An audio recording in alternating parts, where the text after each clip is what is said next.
नमस्कार, मी सोनल. स्वागत आहे तुमचं आमच्या नवीन एका यूट्यूब चॅनलवरती.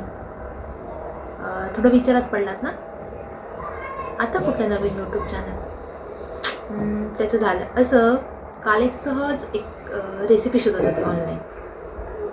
पाहिजे तशी भेटली नाही, पण त्यामध्ये बरेच प्रकार भेटले.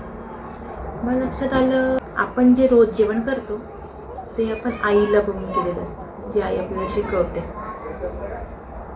आणि आईला तिच्या आईने म्हणजे आजीची रेसिपी आईकडे येते आणि आईची आपण करतो. पण ह्याच रेसिपी आपल्या पुढच्या पिढीला पोचेपर्यंत त्याच्यात थोडंसं भेसळ होते बरं. आपण कामाच्या गडबडीत थोडं प्रमाण विसरतो किंवा नवीन काही ट्राय करायच्या हिशोबात थोडीशी चव बदलते आणि मग आपल्याला वाटतं रे आई जसं बनवायची तसं होत नाही आहे. मुळात कितीही ट्राय केलं तरी आईच्या हातची सवय आपण केलेल्या पदार्थाला नाही आहे ना. पण एक छोटासा प्रयत्न आहे की ज्या आजीच्या रेसिपी आहेत, आईच्या रेसिपी आहेत, ज्या आपल्यापर्यंत आल्या आहेत त्या आपल्या पुढच्या पिढीला असं ऑनलाईन दुसऱ्यांच्या शोधून ट्राय करायचं, त्यापेक्षा आपणच त्यांना हा आठवणींचा ठेवा दिला तर. त्यासाठीच हा एक छोटासा प्रयत्न.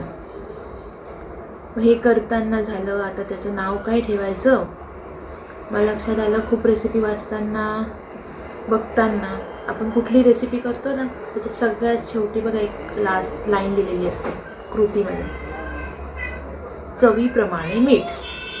आणि हे मीठ जे ना पदार्थाचं, मला नेहमी एखाद्या घरातली जी एखादी बाई असते ना तिच्यासारखं वाटतं. एखादी कुठली स्त्री असते, तिच्याशिवाय घराला खरंच घर पण नसतं, तिच्या अस्तित्वाने घराला शोभा येते. तसंच आपल्या पदार्थातील मिठाचं काम करतं. बघा विचार करून, एखाद्या पदार्थात मीठ नाही टाकलं ना, किती चांगलं करा, किती चांगले काय काय घाला त्याच्यामध्ये, पण मिठाशिवाय पदार्थाला चव नाही.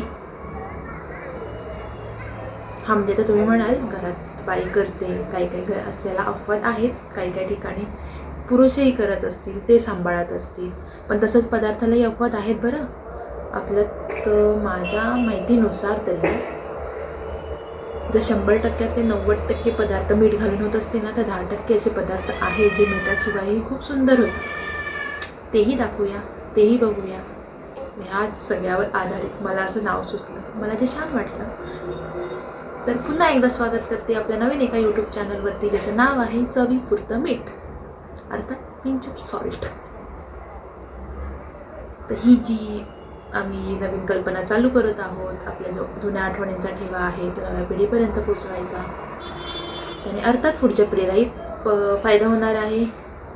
आमच्यासारखे जे आहेत, जे नवीन नवीन सुरुवात करत आहेत, ज्यांना काही रेसिपी माहीत नाही, ट्राय करत आहेत, त्यांनाही होणार आहे.